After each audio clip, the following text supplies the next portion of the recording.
Bonjour à toutes et à tous, c'est Émilie d'Astro Intuitive. Je suis ravie de vous retrouver pour une vidéo autour de l'astrologie. Dans cette vidéo, on va faire le point sur le prochain cycle de lunaison qui commencera le 30 avril.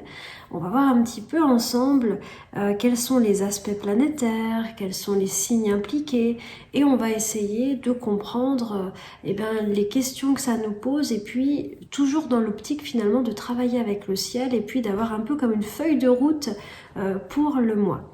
Alors comme je vous le disais, j'ai vraiment envie, alors vous allez voir on va en parler, mais on rentre dans le temps des éclipses et donc comme à chaque fois qu'il y a des éclipses, c'est toujours des moments de changement, de mutation.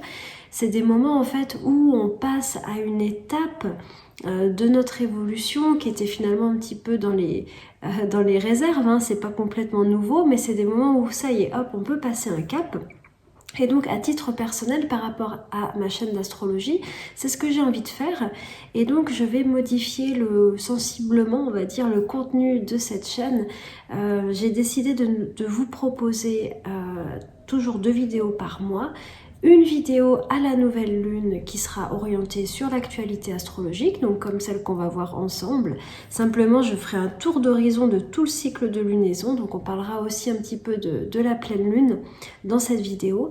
Et puis la seconde vidéo du mois qui sera une vidéo plutôt de contenu astrologique, de ressources pour peut-être mieux pratiquer, pour vous aider voilà, dans vos propres lectures de l'astrologie, peut-être aussi pour aborder certaines choses voilà, qui m'intéressent ou qui me passionnent par rapport à l'astrologie, mais en clair ce sera plus des vidéos de fond.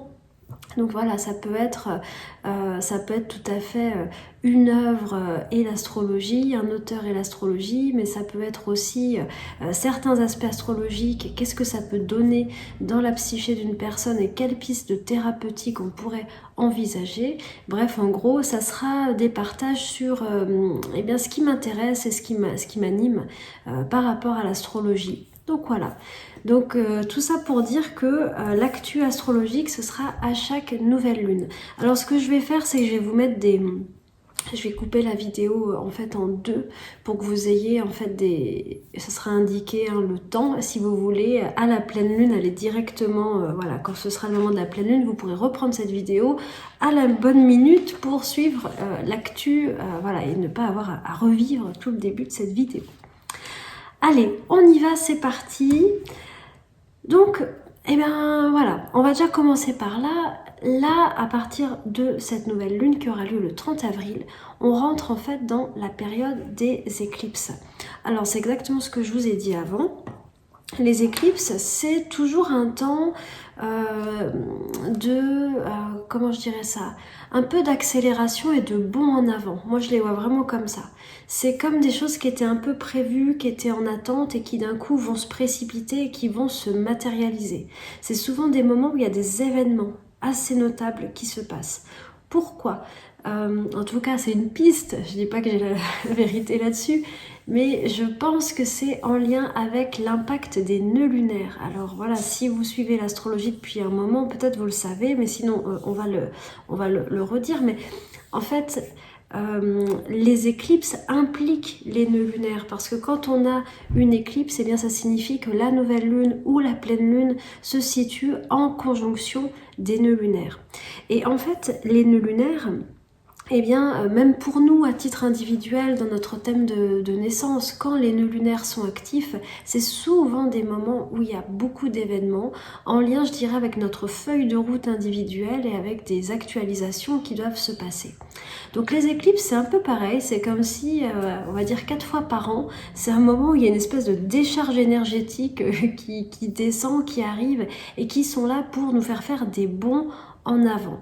Des fois ça peut être très surprenant, des fois pas vraiment, c'est des choses comme je vous disais qu'on avait dans les tuyaux depuis un moment et puis qui ça y est arrivent. Donc là voilà, les éclipses elles sont toujours par 2. Donc là, voilà, la première sera à la nouvelle lune le 30 avril et la seconde à la pleine lune le 16 mai. La première c'est une C'est une nouvelle, c'est une éclipse, ah bah voilà, super, c'est une éclipse partielle solaire et la seconde c'est une éclipse totale lunaire, voilà. Alors, moi ce qui m'intéresse pas mal dans tout ça, c'est de voir où se passent les éclipses. Est-ce que c'est une éclipse au nœud nord ou au nœud sud? Et ça, je vais vous en reparler parce que forcément, ça a un sens qui va être un petit peu différent. Donc forcément, puisque les éclipses se passent au moment des nœuds lunaires, eh bien les éclipses se passent lors de la nouvelle lune du Taureau, du Scorpion, de la pleine lune du Taureau ou du Scorpion. Donc là, le 30 avril, c'est la nouvelle lune du Taureau. Et excusez-moi, je sors de la grippe, donc voilà. Et quelque part, c'est vrai que du coup, ces éclipses, elles mettent vraiment elles font, comment je dirais ça, elles font vibrer en fait finalement cet axe des nœuds lunaires, et donc c'est un moment peut-être pour refaire un petit récapitulatif sur le sens actuel des nœuds lunaires. Donc actuellement, on a le nœud sud qui est dans le signe du Scorpion, et en face, on a le nœud nord qui est dans le signe du Taureau. Donc les signes, les nœuds lunaires, ils fonctionnent toujours par deux, hein, ils sont toujours à l'opposition l'un de l'autre. De manière très simplifiée, le nœud nord nous indique une qualité à développer, et le nœud sud, eh bien peut-être des choses à modérer, à moduler, parce que ça peut avoir des effets préjudiciables. Alors, actuellement, donc, on travaille le signe du Taureau. Donc forcément, cette nouvelle lune dans le signe du Taureau, eh bien, elle est là pour nous aider à impulser une nouvelle dynamique pour faire naître justement ces fameuses qualités du Taureau. Alors, ces qualités du Taureau, quelles sont-elles? Eh bien, c'est les qualités, si vous voyez une vache dans un pré, eh bien, vous aurez certaines, en vue déjà, vous aurez certaines qualités associées, en tout cas, dans l'astrologie traditionnelle à ce signe, qui sont les qualités de stabilité, de continuité, de sérénité, de patience, de persévérance, et également des qualités de, je sais pas si je l'ai peut-être déjà dit, de simplicité. Je l'ai peut-être déjà dit, excusez-moi si c'est le cas. Donc actuellement, en fait, on est sur un axe qui nous demande de travailler à une forme d'apaisement, à une forme de pacification, à une forme aussi de... comment je dirais ça, j'ai pas le mot, mais en fait, d'essayer de faire en sorte que nos chemins de vie soient le plus continu possible, qui est le moins possible d'à-coup. Parce qu'en fait, ça, c'est plutôt représenté par le signe du Scorpion, qui est un signe qui régulièrement, en fait, va créer des mutations. Parce que le propre de ce signe, son but, c'est une forme de purification et donc de régénération constante. Donc c'est un signe qui régulièrement détruit les anciennes formes pour en recréer de nouvelles. Dans la dynamique du signe du Scorpion, il y a donc forcément des changements constants qui passent à travers des crises. Voilà, on a une évolution qui se fait comme ça, et c'est ni bien ni mal, c'est vraiment une étape évolutive fondamentale pour justement nettoyer, pour évoluer. Simplement là, actuellement, en ce moment, à un niveau mondial, on nous demande au contraire plutôt d'aller vers des qualités qui vont nous aider à désamorcer les crises, nous aider à désamorcer ces hauts et ces bas. Alors ça peut être des réflexions par rapport à nos chemins de vie, de faire tenir ou faire durer quelque chose que peut-être on aimerait on aimerait changer. Ça peut être des dynamiques aussi autour de gérer notre émotionnel réactif, celui qui va nous faire aller vers des crises, qui va nous faire justement être un peu éruptif pour gagner dans une forme de sérénité ou de quelque chose de beaucoup plus stable et serein. Ça peut être aussi, ça c'est un autre axe d'étude du Scorpion et du Taureau, ça peut être apprendre à réguler nos émotions et nos anxiétés à travers des choses de plus en plus simples, notamment une présence corporelle à notre corps et une présence à notre environnement le plus direct. J'ai employé le mot simplicité pour parler du taureau, c'était à dessein, c'est un signe de terre, donc il est vraiment relié à l'aspect concret et physique, donc c'est vraiment un des signes qui est censé le plus nous connecter à notre corps dans sa dimension d'information. Le corps nous donne des informations, le corps nous régule, par exemple notre respiration nous calme, nous apaise, tout ça c'est des expériences taureau. Et qu'est-ce que je vous disais d'autre avant? Eh bien, j'ai perdu mon fil, mais voilà. Donc ça, c'est le grand axe sur lequel on travaille à un niveau mondial. Faire l'expérience de la pacification intérieure, extérieure avec les autres. Apprendre en fait à gérer nos émotions, apprendre à être moins dans les crises, dans les drames, apprendre à faire naître une continuité et non pas des crises qui régulièrement font des morts et des renaissances. Être plus dans quelque chose de stable. Ça, voilà, c'est la proposition pour encore environ une année. Alors forcément, les éclipses, elles activent tout ça. Alors, donc là, on rentre dans la première, le 30 avril, c'est une nouvelle lune en taureau. Et là, vraiment, c'est une invitation à réfléchir vraiment à des stratégies pour créer en nous cette paix, pour créer cette tranquillité, cette stabilité, cette sécurité. Donc ça peut être, c'est vraiment des questions importantes de se dire, c'est pas le tout d'y penser parce que c'est pas suffisant de se dire oui je veux être tranquille, mais c'est d'essayer de trouver des techniques et des ressources pour l'être. Alors ça peut passer, comme je disais, par la présence au corps, par la méditation, la sophrologie ou par des choses voilà, qu'on a trouvées qui sont particulièrement efficaces pour nous. D'autre part, je dirais qu'avec le taureau, il y a une impulsion qui est donnée concernant les valeurs. Alors ça peut être parce que le taureau il est relié à l'argent, il est relié au fait de tout ce qu'on va valuer. Alors là-dedans on peut y mettre tout ce qui est de l'ordre de la confiance en soi par exemple. Ça peut être pourquoi pas une piste pour cette nouvelle lune en taureau, mettre une nouvelle impulsion dans le fait de se donner de la valeur. Si vous voulez, c'est l'interprétation du taureau à un niveau plus psychologique, mais ça peut être aussi une nouvelle lune où on réfléchit à notre rapport à l'argent, à notre rapport au bien, comment on le vit dans notre vie. Et alors, autre élément important, c'est que cette nouvelle lune dans le signe du taureau, elle rejoint une planète importante qui est la planète Uranus. Donc Uranus actuellement est dans ce signe-là du taureau et c'est une planète qui vient amener un côté disruptif, alors ça c'est le mot anglais, mais un côté qui crée forcément des changements de point de vue. Actuellement, Uranus en taureau nous demande de trouver des nouvelles pistes pour nous sentir en sécurité, pour sentir un sentiment d'abondance, donc justement, sûrement revoir notre rapport à l'argent, parce que peut-être qu'on a une certaine représentation de ce que c'est qu'être en sécurité financière et que peut-être ça implique d'avoir beaucoup d'argent. Et cet Uranus en taureau, il nous dit, mais tu sais, il y a plein de moyens alternatifs de bien vivre et même de très bien vivre, d'être dans l'abondance. Est-ce que tu peux y réfléchir? Est-ce que tu peux les considérer? Donc ça, c'est aussi, ça peut être aussi une piste de réflexion. Alors, le fait qu'on ait Uranus qui est collé à la nouvelle lune, forcément, on rentre aussi, c'est un deuxième indicateur qui nous parle d'un moment de changement. On a l'éclipse qui nous dit, ok, on rentre dans un moment où on va faire un bond en avant. Et ça peut être pour chaque personne tout à fait différent parce que comme je vous disais, les éclipses vont intervenir les nœuds lunaires et les nœuds lunaires, c'est vraiment en lien avec notre feuille de route individuelle et mondiale. Donc là-dessus, c'est compliqué à prédire, on ne peut pas trop savoir ce que c'est.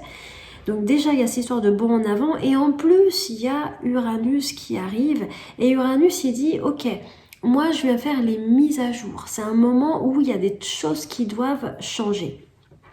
Donc, il y a deux choses, il peut se passer globalement deux choses par rapport à cette nouvelle lune. C'est soit on vit des changements qui viennent de l'extérieur, donc ça c'est valable à un niveau personnel et mondial, soit on est soi-même acteur et créateur de changements ou de mise à jour. C'est-à-dire que si justement dans vos tiroirs, là, dans vos tuyaux, il y avait des changements que vous n'aviez pas encore osé faire, il se peut qu'il y ait une précipitation, en tout cas une amplification de ce besoin d'aller vers le changement. Avec Uranus, en tout cas, il y a cet appel-là. Donc vous peut-être vous le notez, mais peut-être vous vous dites, mais attends, il y a cette histoire de continuité du taureau et il y a cette histoire du changement d'Uranus. C'est vraiment différent. Et effectivement, là, on a tout de suite compris que actuellement, Uranus, il est dans un signe, le taureau, qui n'est pas chez lui. Le taureau, il est très embêté par la présence d'Uranus, c'est-à-dire que depuis qu'il est rentré il me semble que c'était en 2019, eh bien on veut être tranquille, on veut que les choses restent comme elles sont, mais il y a plein d'événements collectifs et mondiaux qui nous empêchent régulièrement d'être tranquilles. Donc ça c'est aussi une dynamique d'Uranus en taureau. Et d'autre part, Uranus aussi il est un peu embêté parce que dans le signe du taureau, tout est lent, tout est dur, ça patine, les changements vont pas assez vite. Voilà, donc en gros nous, pour qu'on travaille avec ça, il faut qu'on intègre à la fois le taureau et à la fois Uranus. Donc c'est à la fois intégrer la persévérance, la stabilité, la modération émotionnelle et en même temps une grande souplesse. Se dire ok, s'il y a des changements à faire, j'irai. Mais en même temps, sans complètement perdre notre cap, ce qui est vraiment important pour nous. C'est trouver vraiment le juste équilibre. En fait, c'est une histoire de souplesse, quelque part. Hein, d'être à la fois engagé, mais souple. Voilà. Donc c'est ça qu'on est en train de travailler. C'est vraiment de la dentelle, c'est vraiment complexe hein, comme posture à tenir. Voilà. Alors j'avais noté quelques questions par rapport à cette nouvelle lune, peut-être qui vont orienter votre réflexion. Qu'est-ce qui me calme?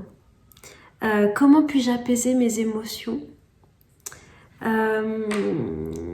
Et comment est-ce que je peux davantage me relier à mon corps et à mon environnement immédiat? Comment est-ce que je peux être davantage présent à ce qui m'entoure pour me sentir bien? Voilà. Donc ça, c'est des questions importantes. Alors, justement, j'avais envie aussi dans ces nouvelles vidéos, je fais une petite parenthèse, mais de temps en temps de vous proposer un livre, en fait, qui va avec un peu la dynamique du cycle de la lunaison, hein, puisque là, on travaille vraiment sur des histoires un peu de lenteur, de prendre le temps, pardon, ça j'en ai pas parlé, mais c'est aussi la dynamique du taureau, d'être, si vous prenez la vache dans son pré, elle n'est pas dans une course effrénée. Voilà. Je voulais vous présenter ce livre-là que j'ai découvert, qui est vraiment chouette. Un livre de Dominique Laureau, peut-être vous la connaissez, elle a écrit L'art de la simplicité, super livre aussi que je vous conseille. Et là, ça s'appelle L'héritage du temps. Et c'est vraiment un chouette livre parce que en fait, elle nous explique, c'est un livre qui prône le retour à la sobriété, à l'essentiel, à un mode de vie moins encombré au niveau mental, au niveau financier, au niveau des biens, des acquisitions.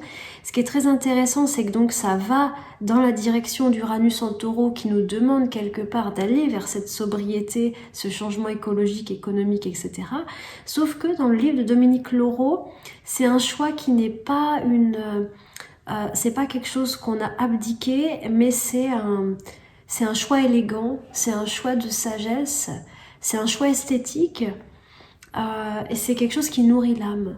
Voilà, donc si vous avez envie pour un petit peu impulser ce côté de ralentir, de réfléchir aux valeurs, de réfléchir à son rapport à l'argent, à l'action, etc. Ce livre peut être intéressant, donc ça s'appelle L'héritage du temps de l'harmonie dans nos vies. Et d'ailleurs, elle parle aussi de l'alimentation, qui est aussi une autre dynamique du taureau. Donc voilà, peut-être ça vous intéressera. Alors maintenant, je voulais vous parler d'un autre aspect qui est vraiment important, qui est la conjonction de Vénus, Jupiter et Neptune. Là, on a vraiment un trio qui est assez exceptionnel pour cette nouvelle lune. Alors pourquoi exceptionnel? Parce qu'on a 3 planètes qui sont dans un signe, donc les poissons, qui leur convient. Vénus, elle est en exaltation dans les poissons. Ça veut dire que sa nature d'amoureuse, sa nature... c'est une position où on peut le mieux comprendre c'est quoi l'amour. Parce que très souvent, l'amour, comme on le comprend, c'est plutôt des attentes, des désirs, etc. Vénus, dans le signe des poissons, elle nous met dans une dimension un peu plus... empathique, un peu plus dans le don et un peu plus dans une qualité émotionnelle qui nous permet de un peu mieux comprendre qu'est-ce que c'est que l'amour. Donc Vénus, donc, elle est en exaltation en poisson. Jupiter, il est en domicile en poisson et Neptune est également en domicile en poisson. Donc ici, on a 3 planètes vraiment exaltées ou en domicile, ce qui signifie qu'elles donnent leur plein potentiel.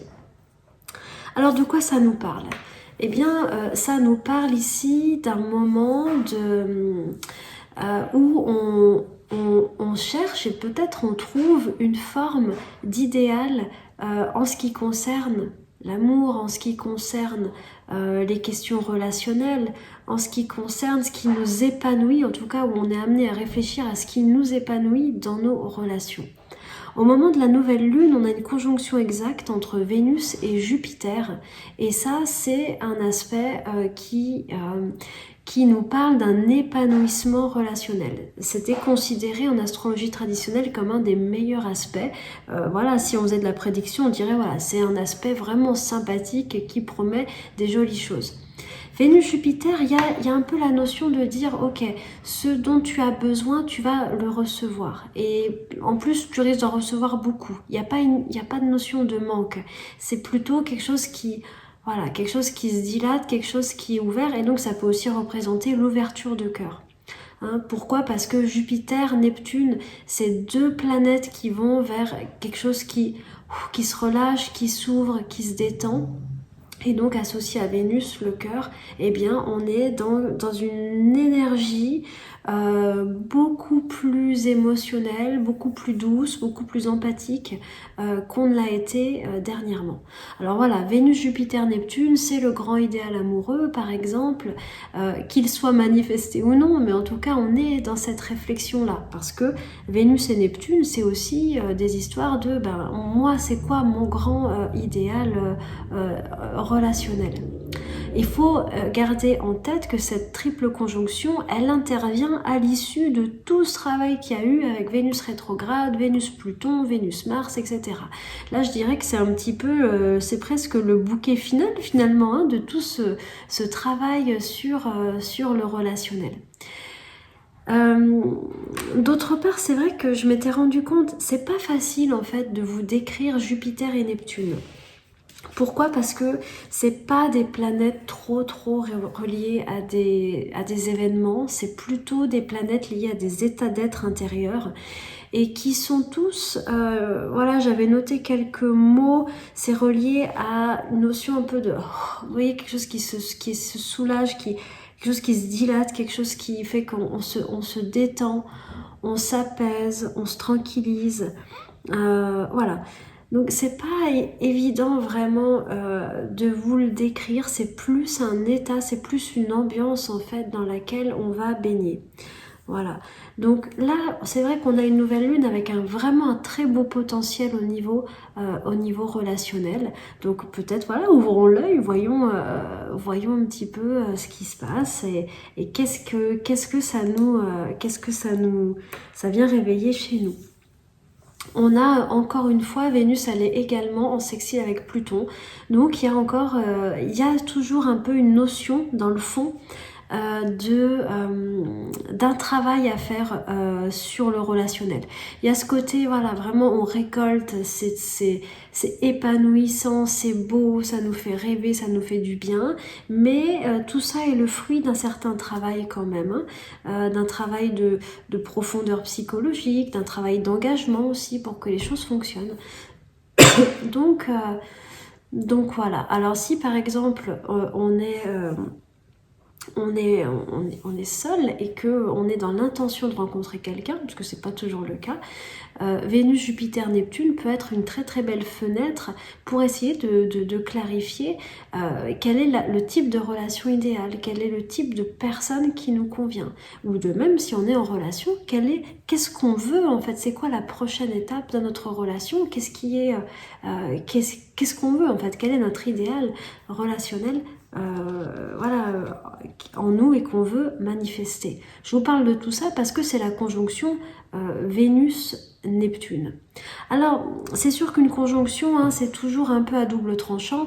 La face ombre de cette pièce, c'est la face du grand rêve et peut-être de la grande illusion.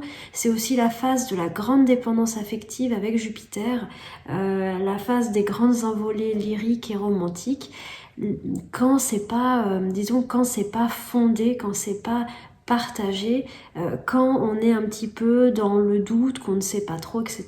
C'est vrai qu'il y a toujours un peu ce risque-là avec Vénus, Jupiter, Neptune. Ça reste malgré tout une très très jolie conjonction. Je pense que ça fera partie des plus jolis peut-être moments de l'année 2022. Voilà. Alors, c'était voilà un petit peu pour cette nouvelle lune. Alors maintenant, on va avancer un petit peu le cycle et on va parler de la pleine lune. Donc, la pleine lune, elle aura lieu, donc on est à moitié du cycle, hein, on a avancé. Et là, on en sera donc le 16 mai. Et donc on se retrouve avec une deuxième éclipse. Et excusez-moi, j'en ai pas parlé, mais c'était quand même très important. La première éclipse de la nouvelle lune est une éclipse au nœud nord. Et les éclipses au nœud nord sont souvent des moments, du coup, pardon, je vous dis quelque chose de très important, mais après, voilà, à la fin de tout le reste, pas très structuré. Les éclipses au nœud nord sont souvent des moments de test. Moi, je le vois comme ça, c'est-à-dire qu'il n'y a rien pour vous montrer la direction. Vous ne savez pas forcément dans quelle direction aller et c'est un moment où vous ne pouvez compter que sur vous. Hein, c'est comme avancer dans un tunnel tout noir et vous avez qu'une toute petite lumière et vous ne voyez pas grand-chose. Ensuite, à la pleine lune, c'est comme si on vient vous donner un petit coup d'aide. Donc il est possible que la première éclipse soit plus forte que la seconde.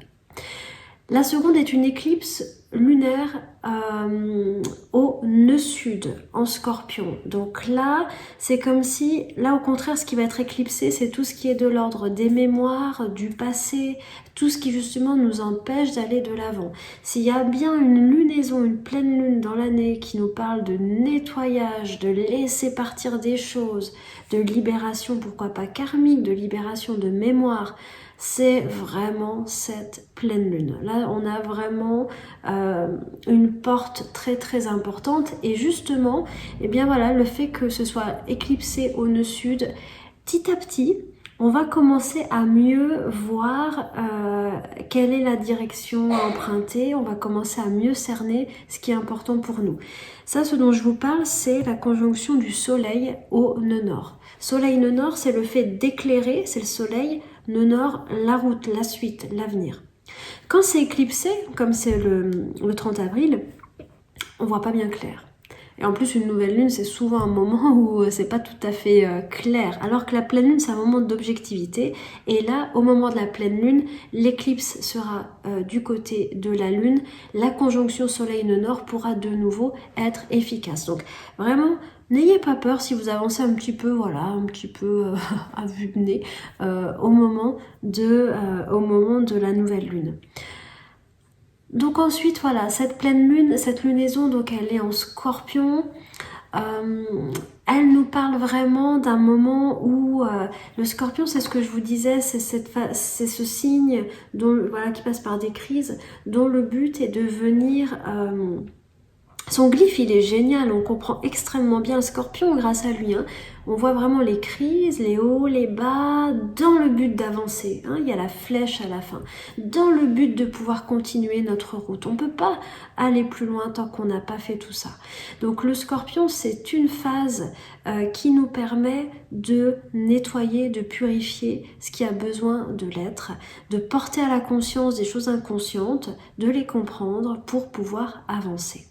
Alors cette pleine lune en Scorpion, elle pourra être un révélateur de certaines forces psychologiques, de certaines choses en nous dont on n'avait pas conscience avant, mais elle pourrait aussi être un révélateur de choses qu'on a besoin de transformer ou de nettoyer.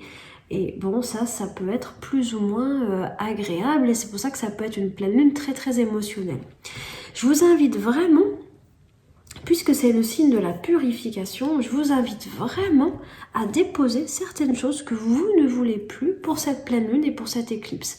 Ça peut être, pourquoi pas, un acte rituel, symbolique en tout cas, d'écrire sur une feuille quelque chose voilà, qu'on offre à la pleine lune et qu'on ne veut plus. Voilà, des choses en soi, pourquoi pas, hein, une habitude de vie, quelque chose voilà, qu'on n'a plus envie de vivre, parce qu'il y a vraiment ce côté-là dans cette pleine lune. Autre sujet, deuxième sujet pour cette pleine lune. Donc premier sujet, c'est purification, nettoyage, renouvellement de certaines situations. Laisser partir des choses qui nous empêchent d'aller de l'avant.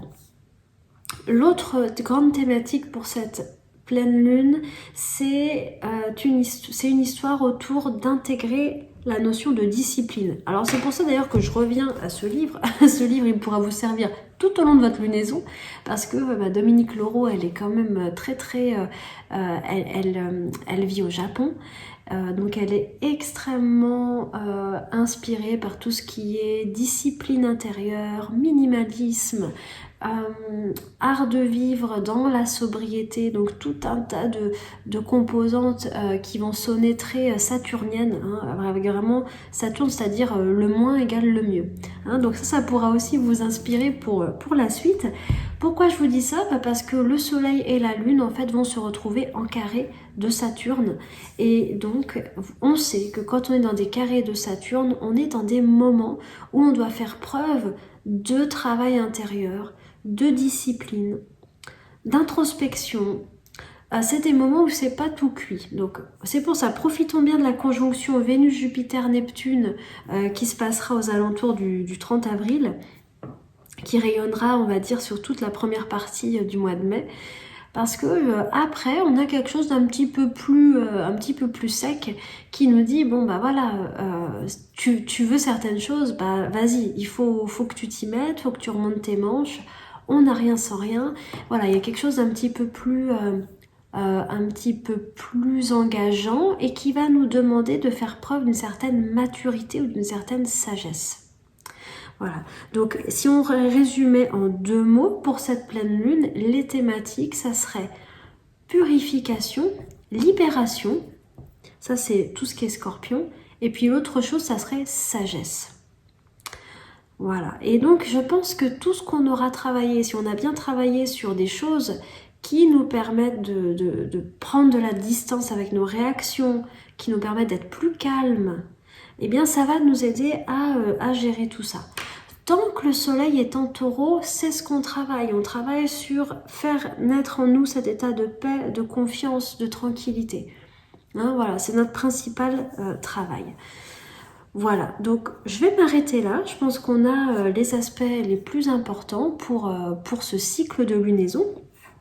Si on reprend, donc en 2 mots, la nouvelle lune, c'est vraiment constance, tranquillité, ça c'est le taureau, mais également souplesse face au changement. Parce que si on n'est pas souple, on risque de se casser. Donc il faut aussi savoir être très très souple en ce moment, savoir prendre des choses inattendues. Il y a quelque chose autour d'un grand idéal, de quelque chose peut-être qui nous fait chaud au cœur, qui nous fait du bien, qui nourrit notre monde intérieur, qui nous coucoune. Ça, c'est la conjonction Vénus-Jupiter-Neptune, valable, on va dire, au moins la première semaine du mois de mai. Et puis ensuite, la seconde partie, donc c'est l'éclipse, c'est ce que je vous disais, où les mots-clés vont être purification et qu'est-ce que je vous ai dit, et sagesse et discipline. Voilà. Et puis il y a aussi cette thématique, c'est ce dont je vous ai parlé au début, autour de trouver d'autres manières de se sentir en sécurité, de se sentir en confiance, parce que on est dans les terres d'Uranus en ce moment, et Uranus en taureau, il nous dit bah tous les modèles que tu as connus jusqu'à présent, ils fonctionnent plus, mais cherche, parce qu'il y a plein d'autres modèles vraiment chouettes, et c'est des modèles qui font souvent intervenir la coopération, les valeurs alternatives, l'entraide, etc. Voilà. Alors je m'arrête là et puis du coup je vous retrouve à peu près dans 15 jours du coup pour vous parler d'astrologie, mais un peu d'une autre manière, et je me réjouis de ce rendez-vous. Voilà. Je vous embrasse, je vous souhaite un très très beau cycle de lunaison. À tout bientôt.